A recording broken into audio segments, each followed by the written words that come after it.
お願いです、店長。やめさせないでください。ここ以外私には居場所がないんです。いや、ちょっと優香くん、近すぎるって。そんな目で見ないでくれ。近い、あまりにも近い。涙目で訴える彼女の顔が、眼鏡の奥の潤んだ瞳がすぐそこにある。胸元が意識しないようにしているのに、視界の端で揺れるその存在感に、私は理性の糸をつなぎ止めるのに必死だった。好きなんです。古書に囲まれて文学の話ができるこの場所、私には宝物なんです。わかった。落ち着いてくれ。君の気持ちはわかった。いや、ともかく距離を取ってくれ。私の理性が持たないんだ。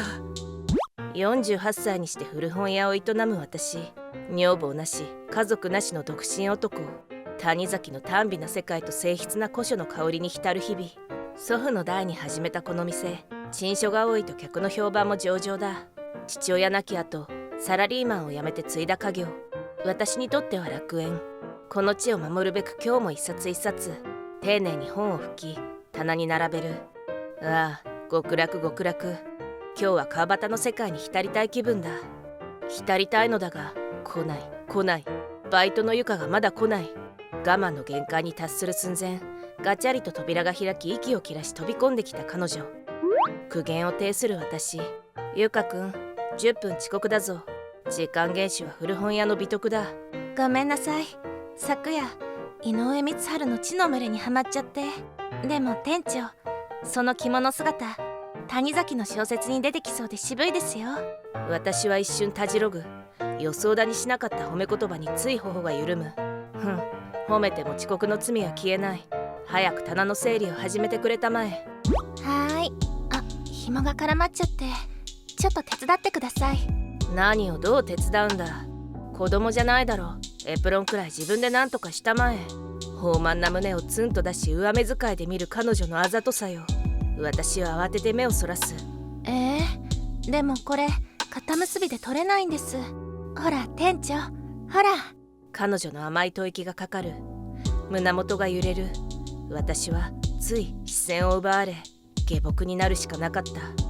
あ、しまった。本落としちゃった。帳簿をつけていた私はドサッという音に驚き、のれんを手でまくし上げ店を覗いた。ゆかくんと目が合う。どうやら棚の高いところから本を取り出そうとしてバランスを崩し、床に本を落としたらしい。草履を引っ掛け近づき無事を問う。ゆかくん、大丈夫かね。君、これで何度目だ。大丈夫です。ごめんなさい。すぐ直します。落とした本をかがんで拾う彼女。ボタン一つ外れたブラウスから胸元が覗く。私はつい視線をやってしまう。私の視線に気づいたのか、無邪気に笑いながら胸元を隠す。その仕草すら私の心を乱す。乱される。乱されまくる。店長、この本石川達三の初版ですよ。すごい発見じゃないですか。初版？本当にそうなんですって。ほら、ちゃんと見てください。確認してください。待て。ちゃんと見ろって何をだよ。確認するって何をだよ。なんて不死だらな娘だ。私の妄想の中の小娘の話だ。あ、本当だ。でも所詮は石川達三。大した価値はない。それより身だしなみを整えなさい。古本屋は品格が大事だ。わかりました。でも店長、さっきから顔ちょっと赤いですよ。赤い？初版本の発見に興奮してるからだ。ほら、早くその本を渡しなさい。でも大した価値はないって。はい、どうぞ。後で私もじっくり堪能したいです。楽しみです。堪能？楽しみ？私は動揺を隠し、本の誇りを手で優しく拭いた。店長、三島由紀夫の本ってどこでしたっけ？注文が入ってます。奥の高いところだ。脚立を使わないと取れない。私が取ってあげよう。大丈夫です。自分で取れます。そうか。では脚立を押さえていよう。彼女は脚立に登り本を探す。私は彼女の安全を考慮し、両手で脚立を支えた。支え、視線を下に向けたのだが、彼女の小さい悲鳴が聞こえ、事の真相を確かめた。スカートの裾が脚立の角に引っかかりめくれそうになっている。スカートがめくれそうになっているぞ。私はつい視線を奪われる。あの白い肌はまるで川端の雪国の情景のようだ。いや、よせ、変な妄想するんじゃない。ごめんなさい、お願いです。引っかかってるのを取ってください。わかった。動かないでじっとしていなさい。私は彼女の柔肌に触れぬよう細心の注意を払いスカートのめくれを直した。手の甲でも感じる若い女のそれ、触れることすら許されない関係。いっそ2本のおみ足にしがみついて。いいな、妄想が過ぎる。針で2つの眼をついてしまわねば理性が保てなかった。拍手。ここ埃がすごいですね。棚の奥の古書を整理していた彼女が埃で盛大にくしゃみをした。その拍子にブラウスのボタンがパチンと弾け、胸元があらわになる。隣で畑をかけていた私はつい視線を奪われる。ゆかくん、ボタンが飛んだみたいだ。キャー、ごめんなさい。どこ行っちゃったんだろう、ボタン。彼女は慌てて胸元を押さえるが、その仕草がまた私の心を揺さぶる。まるで谷崎の鍵の主人公が禁断の誘惑に直面する瞬間だ。ボタンを探すよりも先にブラウスを何とかしなさい。胸元があらわになってる。客の思いが本ではなくゆかくんに言ってしまう。けしからん。わかりました。すぐに着替えてきます。店長もさっきからチラチラ見てません？見てない。見るわけがないだろう。彼女の無邪気な指摘に私は顔をあからめ、畑をさらに激しく動かした。ゆかの仕事ぶりは真面目だ。古書への愛も本物だ。だが彼女の存在が私の心を乱す。私は確かに短美な世界に浸りたい。文学の世界にそれを求めるのに、彼女の存在は私に生々しい人間性を突きつけてくる。タバコを吸いながら私は考える。彼女のミスは許容範囲だ。だがこのままでは私の古本屋への情熱が別の何か、いや予想、煙を吐き出し、私は決意する。彼女を辞めさせた方が私の聖域は守られるやもしれぬと。本の整理終わりました。私はこれで上がらせていただきます。お疲れ様でした。ご苦労。君もよかったらコーヒーを飲むかい？休憩していくといい。いいんですか？ありがとうございます。店長の入れてくれるコーヒー美味しいんですよね。一杯だけごちそうになります。無邪気に喜ぶ彼女。その笑顔に首を伝える私の決意が揺らぐ。喜んでくれるのは悪くない。で、ちょっと話があるんだが。何ですか？私このお店ほんと大好きなんです。古書に囲まれて店長と文学の話ができるなんて最高のバイトですよ。そうか、それは嬉しいが、まさか私の胸の内を悟られてはいまいか。私大学の文芸サークルで社会派文学ばっかり読んでたんですけど、店長のおかげで谷崎とか三島の魅力も分かってきたんです。感謝してます。その純粋な言葉に私は言葉を失った。やめさせる決意が彼女の情熱に揺さぶられる。まあコーヒーを飲むといい。たまには君の好きな社会派文学について語ろうではないか。いいんですか？嬉しいです。社会派文学って本当に奥深いと思うんです。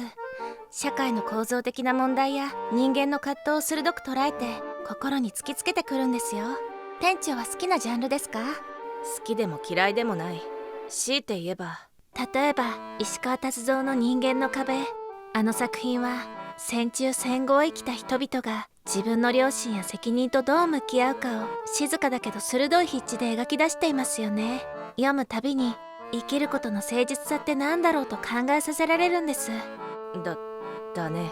だがそれから井上光晴の地の群れ、差別や貧困といった社会の暗部をまるでむき出しの神経を触るようなリアルさで表現してるんですけど、ただ絶望を突きつけるんじゃなくて、どこかに人間の強さや希望の光を織り交ぜてくるのがいいですよね。まあそうとも言うね。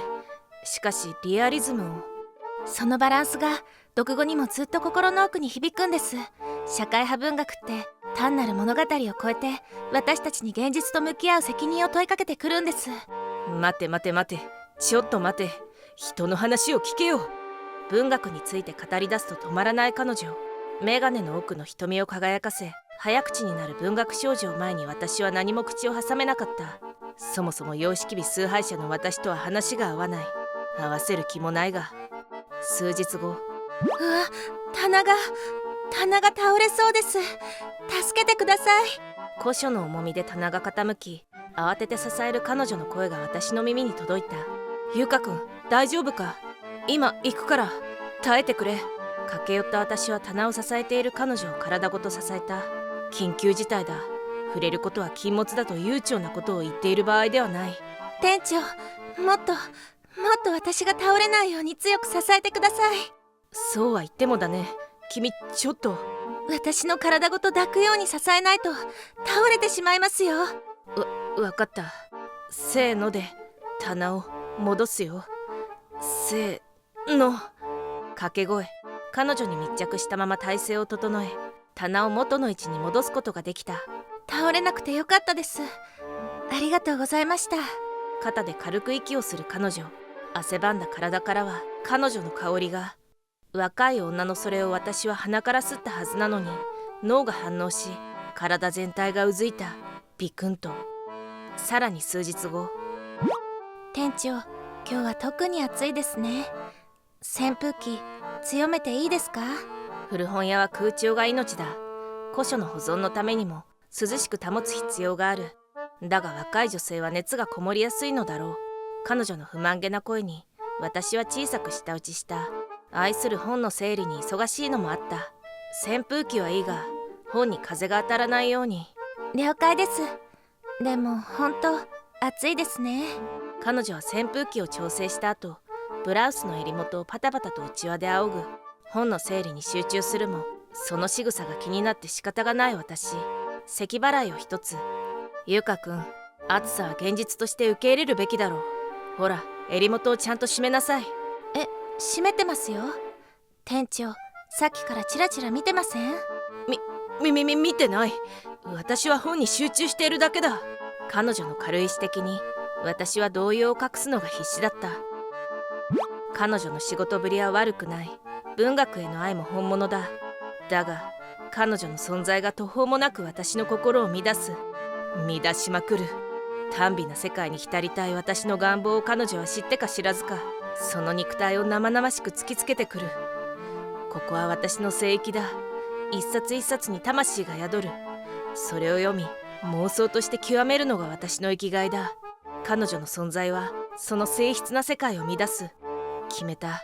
彼女はクビにしよう。でなければ私の魂が別の何か、いや予想。私は意を決しウイスキーのグラスを傾けた。翌日、私は話があるので少し残ってくれるように彼女に伝えていた。彼女の好きなコーヒーと勢いをつけるためのウイスキーもなしだ。私が準備したものは座布団1枚と今日までの給金である。ゆかくん、残ってくれてありがとう。大事な話がある。ここに座ってくれないか？何ですか？まさか店長、私に告白とか？ゆかくん、そういうところだぞ。そういうところがいけないんだ。申し訳ないが明日から来なくていい。君の真面目さは認める。だが君のそのミスが、いや存在そのものが私の集中力を奪う。申し訳ないが明日から来ないでくれ。そんな、店長、私ダメでしたか？頑張ったつもりなのに。君のここでの働きは認めている。よくやってくれていると思う。だが限界なんだ。もっと頑張ります。ミス減らします。店長の好きな谷崎や三島ちゃんと読みますから。涙目で訴える彼女に私の心は揺れる。それは確かに大事だが。お願いです。このお店、私には大事な場所なんです。文芸サークルのみんなの憧れの職場なんです。仲間の羨望の眼差しを店長は私から奪うおつもりですか？一歩近づき私を見つめ、涙声で責め始める彼女をクビにすると決めたはずが、彼女の涙目と懇願に私の決意は揺らぐ。店長、私ここ以外行くところないんです。古書と文学を愛する場所、ここしかないんです。彼女はさらに一歩近づき、眼鏡の奥の瞳を潤ませる。ブラウスの襟元がほんの少し開いている。その隙間から覗く白い肌に私の視線は吸い寄せられた。禁断の誘惑が私の理性を試す。ゆかくん、泣かないでくれ。その顔で迫られると私の理性が。お願いです。店長、やめさせないでください。ここ以外私には居場所がないんです。いや、ちょっとゆかくん、近すぎるって。そんな目で見ないでくれ。近い、あまりにも近い。涙目で訴える彼女の顔が、眼鏡の奥の潤んだ瞳がすぐそこにある。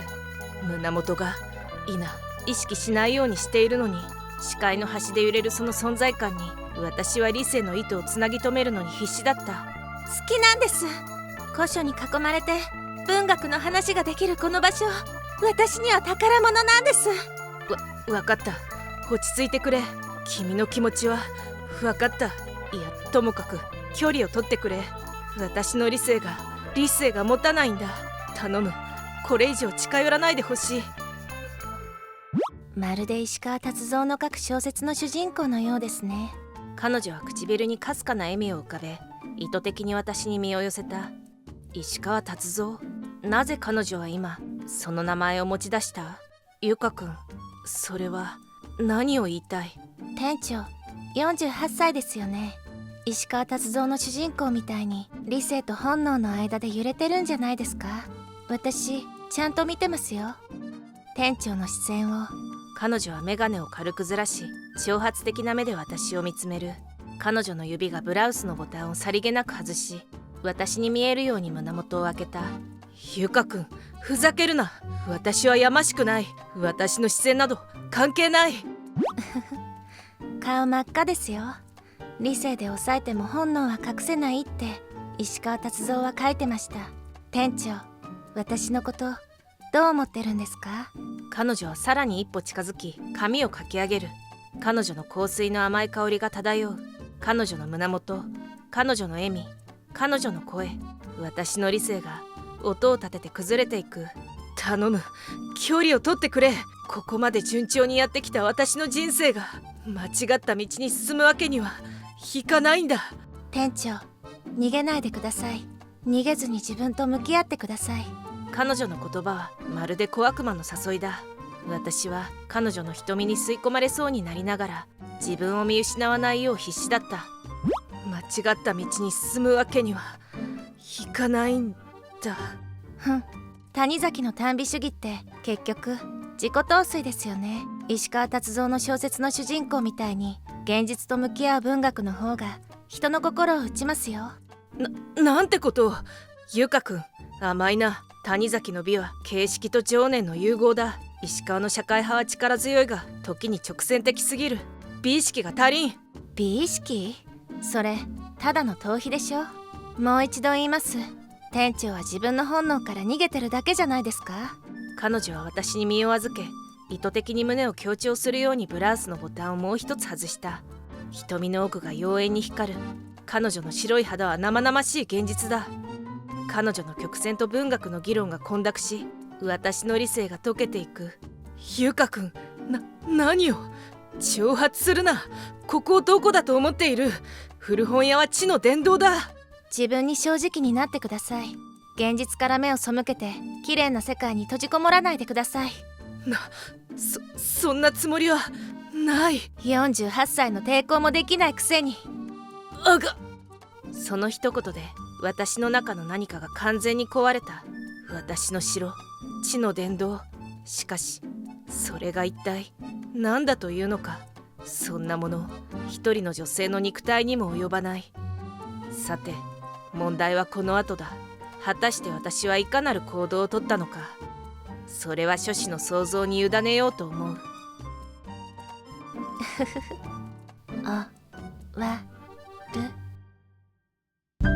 最後までご視聴ありがとうございました。面白いと思われたら高評価、チャンネル登録をお願いします。制作をご支援くださるメンバーシップも募集中です。